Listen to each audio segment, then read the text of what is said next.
So Shiv, from the previous episode, remember how we talked about first principles and we discovered how Elon Musk uses it a lot and Charlie Munger and stuff. And we were also talking about like the different techniques you can use.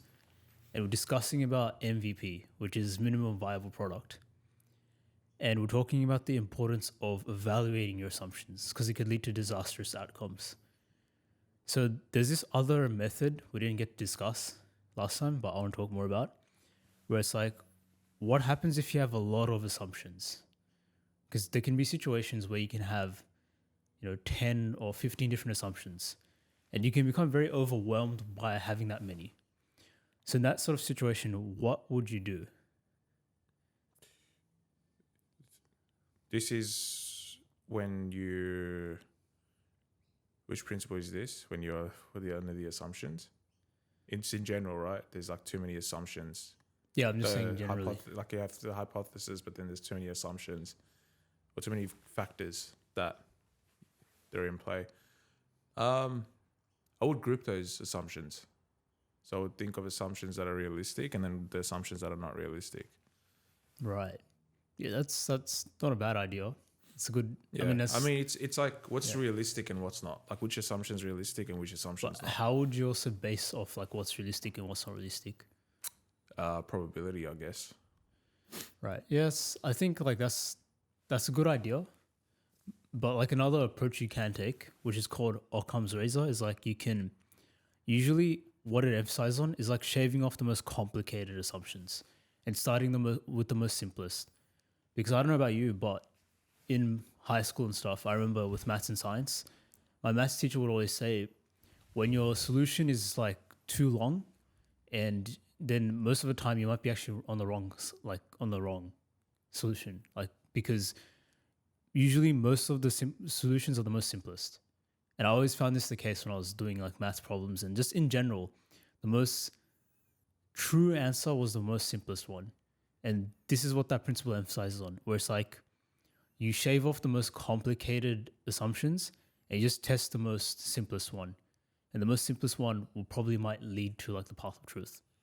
So when you say simplest solution, is it the most? So it could be the most complicated way to get to the answer, but the answer is solution is very simple, or is it because the way you get to the answer is bound to be tough. Yeah, I agree. But you can have many answers Yeah. for like a problem. It's just like, why don't you just start off with the one which makes the most sense, which is the most, usually is going to be the most simplest to test. Because that might get you to the path of truth a lot sooner. Because if it is true, right, then it might get you there a lot sooner as opposed to going down the complicated path or route to the problem that you're trying to solve. So shaving off the most complex problems, like the most complex assumptions, what does that look like?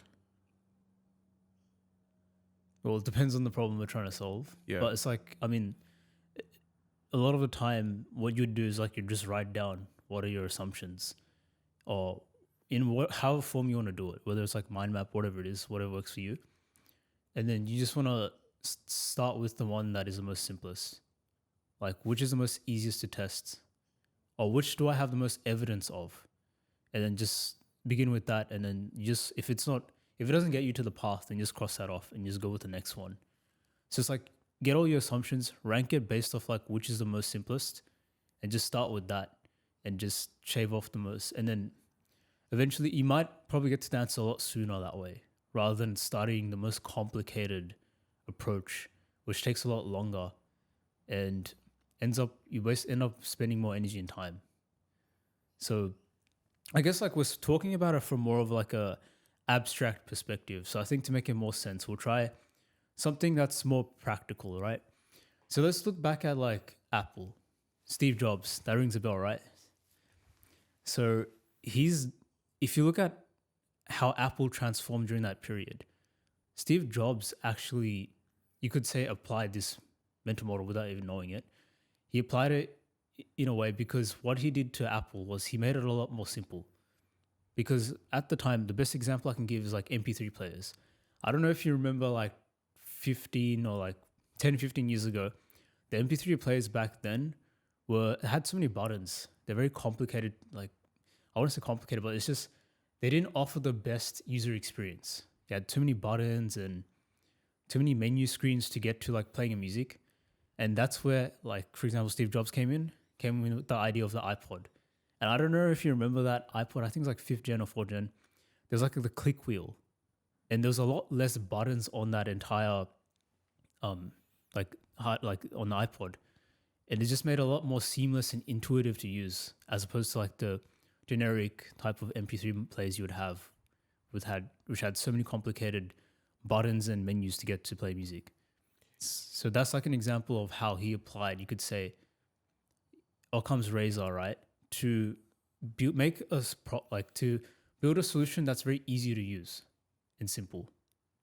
I feel like it's more applicable to a product if you're building a product or a service of some sort. I would say it's not really just applicable to product or service. I just gave the example of that, Right. because it's easier to understand. But I think it could be applicable across anything in life. Is it always the most simplest thing that's the answer though? Not always the case, but it's like when you have so many like assumptions, which will happen, like when you start any type of goal or anything you want to really start in life, like even like when you do like fitness or start a business or something, it's just, and it's like even for like a business perspective, or like, yeah, for a business perspective, when you're trying to pitch your product, if you make it very complicated, you're gonna lose the client or customer. You want to make it a lot more simple as you can. And I guess when you apply it to other parts of your life, it's like the problems that you come across. I'm trying to, if you have any problems, we could go through that way. Like if you have any problems you want to talk about, I think like let's just start with fitness. It's like We're the easiest one to apply. Most applicable. And it's just, there's so many different diets, right? And different methods you could take to exercise. People will have like pills, people have like, wait, are you talking about exercise? You're talking about improving overall health, like weight loss? Improving overall health, basically, okay, yeah. Cool. And there's so many like different aspects to it. And that requires a lot of investment of energy and time and money as well. And it's just the most simplest, as everyone already knows, is just like, just calories in, calories out, right? It's just reducing your calories and just sticking with that, having a routine where you exercise regularly 3 to 5 times a week, not doing 10 exercises, in each day. You just do like 5 or something that gets most of your muscles, trains most of your muscles. It's just keeping it very simple rather than. Yeah. So if we look at all the diets fundamentally lead to that calories in, calories out concept. So in that case, that's the core. You can apply different models here, right? You can go atomic level, like sort of first principles, or you can even look at Occam's razor. It's like if you shave off the most complex, like there's intermittent fasting, keto, paleo, carnivore diets. So many different types of diets. It's like, does that fundamentally achieve calories in, calories out? Yes, that's the solution. Yeah. I guess that's the way it's sort of looking at. It's sort of an atomic level. Because would you say it goes hand in hand though? Like atomic, like looking at things at an atomic level, and then this. Because when you look at things at an atomic level, it's quite generic in a way. Like you sort of get to a simple answer, if that makes sense. So what do you mean by atomic level in this context? So because the way I'm interpreting is like different for first principles. Right, okay. I think atomic level is like that diet example, for example, right? Everyone would complicate, like everyone would look at, okay, I'm looking to lose weight, for example. Cool. Like what's your diet? Oh, I'm doing thing. It's like part of the 5 whys, or really breaking it down as to what is that diet trying to achieve. Now that diet at the end of the day is trying to achieve calories in, calories out. So you eat below your maintenance level, right? Whereas this, from what I've interpreted, it sort of follows, instead of looking at it, there's all these different diets, you shave that off and you go back, you go to and look at the most simple one, which is calories in, calories out. So I think the way I've interpreted is one leads to where you really question and understand what is the goal or purpose of that thing, or why do you feel that, or whatever. That circumstance, you're looking at it from what that purpose of that diet is. It's just calories in, calories out. Whereas this, you sort of get to that step already by understanding, like looking at it from a different perspective. Yeah, pretty much. I mean, when you apply first principles in this case, as you said, it's like to reduce weight. Like, and ultimately, the way you reduce weight, if you break it down, is like you got to exercise. You got to obviously also have a diet, and that's the main principles behind like losing weight. And then, as you said, there's so many diets, there's so many different like approaches you can take, and you can have 10. I don't know how many diets there are in total, but there's probably over 5. And as you said, the way you can apply Occam's razor is just get rid of the ones that are just so overly complicated that you can't even sustain for your lifestyle, or it doesn't match with your lifestyle, and you just go with the one which actually does. It's like so basically you're almost like filtering in a way with what works with you essentially. And I think with Occam's razor, you can, as we said, like you just shave off the most complicated ones, or the ones in this case doesn't match your lifestyle, doesn't associate or affiliate with your values. Maybe if you're someone who's vegan, obviously you're not going to have a lot of these diets. It's not going to apply to you. So you're going to go with a very different type of method. So I think that's how you can use Occam razor. And the way I've used it personally, other than like product or whatever, is like religion. So with religion, when I was like in high school, I had a lot of questions. Probably went through like some existential crisis.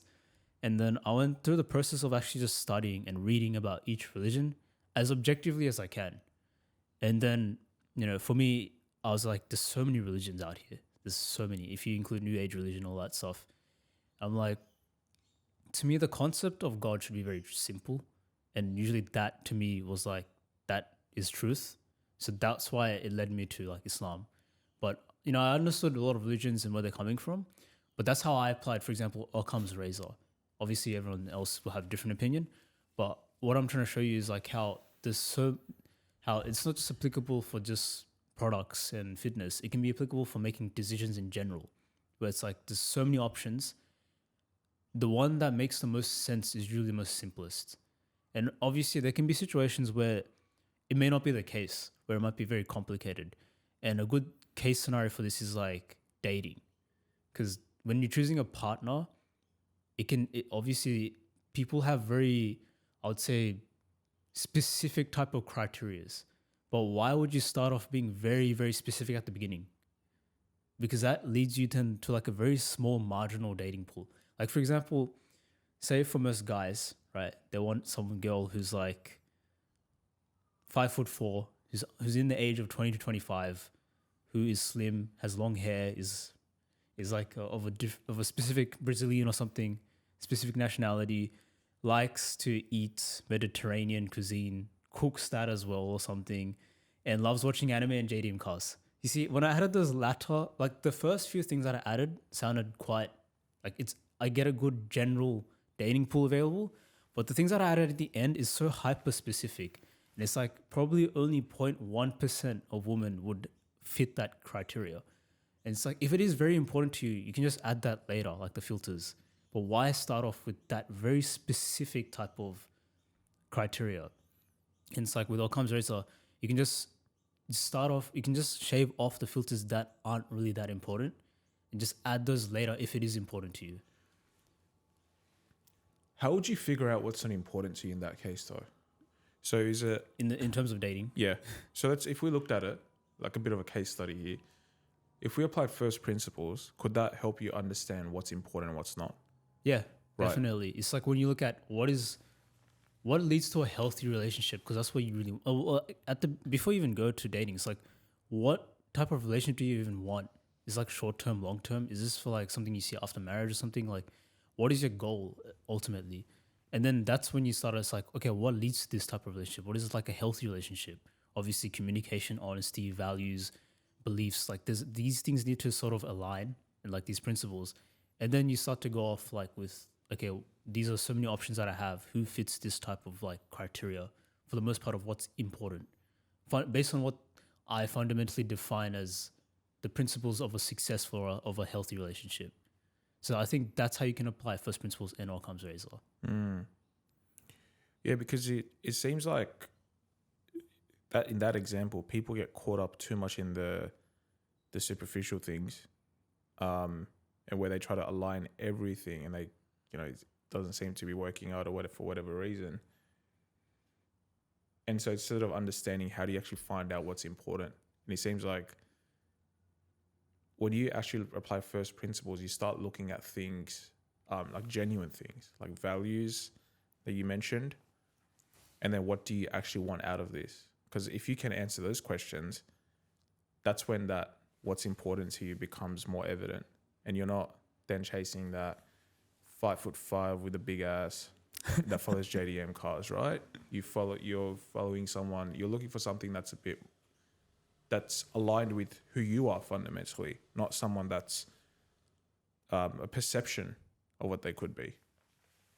Yeah, definitely. I think that's really well how you said it like that, because I think it's very important we really study like the principles behind what we're trying to achieve. Otherwise, we're just walking in the dark, expecting something, and that could just lead to poor decisions a lot of the time, because your decisions aren't based off like any goal that you're really striving for, or you don't even know what you're doing half the time as well. And I think even when you look at it from another perspective, let's just go with the frame of a doctor. Like they have to be very, very careful, right, when they diagnose their patient, especially because like a lot of the times the patient can come in, and I think one of the best examples I can give is like when we have a cold and you go on the internet and you search and you're like, oh damn, like do I have cancer? Yeah, can I? Right? I can share a story about this actually. I was in year 8. I was running, and there was like we were playing soccer, and there's this at school. There was this like a little dip, and I ran, and my foot hit the dip, and it felt like I rolled my ankle, but I rolled my foot.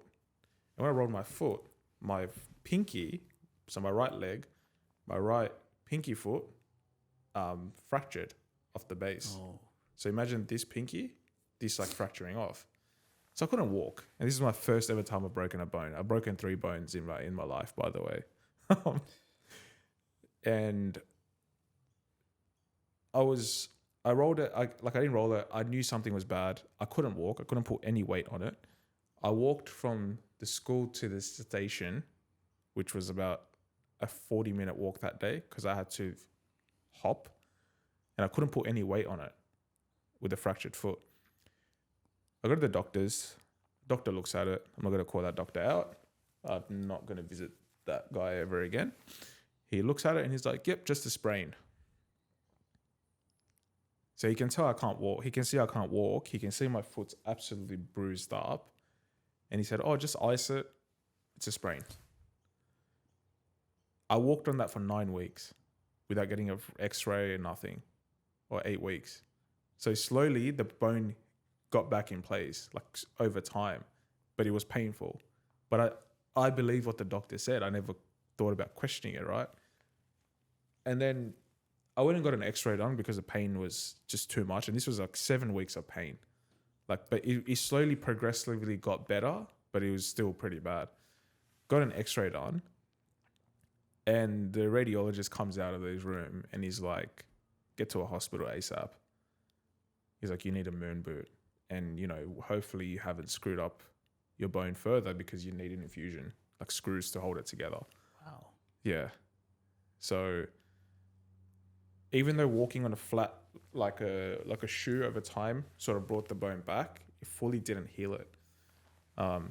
So I thought I'd share that because, like doctors misdiagnosing. I mean, this was thankfully this was a good outcome, but I've heard stories where doctors miss clear cancer symptoms, and they advise the patient not to get tested, and patient 6 months later they've stage 4, stage 3, and sadly they've passed away. Yeah, that's where you can see it's very dangerous when they misdiagnose. And I think but I think there's also cases where they have to also be very careful of what the patient, like the conclusions the patient makes as well. Sometimes there can be those situations. That's why you always have to diagnose. and like you have to like really test and go through like the scientific method to really verify if this is like true, because there can be sometimes situations where patients might come and ask for like antibiotics when they actually don't need it, and there's like a lot of bad side effects they can have if you take antibiotics unnecessarily. My mum needs to hear that. Yeah, Every time I get sick, my mom's like, "Go to the doctors. You need antibiotics." I'm like, "No." So it's like that's what's going on in the doctor's mind. So they're actually actively using Occam's razor. They're like, okay, this patient comes up to me giving me the most craziest description, but yet I haven't been able to like see X-ray or do any type of I don't know what's going on inside the body. So that's why they have to take the time to really test a few things like the symptoms before they lead to those type of conclusions. Because if they said something like that, it could lead to some ridiculous outcomes. Stress and everything, and lead to a lot worse of a case. But yeah, anyways, so I just love the way you said could lead to misdiagnosing or yeah, ridiculous issues. But yeah, so that was basically Occam's razor. We looked at it from many different perspectives, many different frames, and yeah. No, that's good. I think that touches really well on the mental model. It was something we were missing from the previous conversations. That was good. right. Well, Cool. We'll wrap up here. Thanks for listening. Please like and subscribe this video and follow us on whatever streaming service you're listening on. Thank you. thanks, Jeff. See you guys on the next one. Thank you.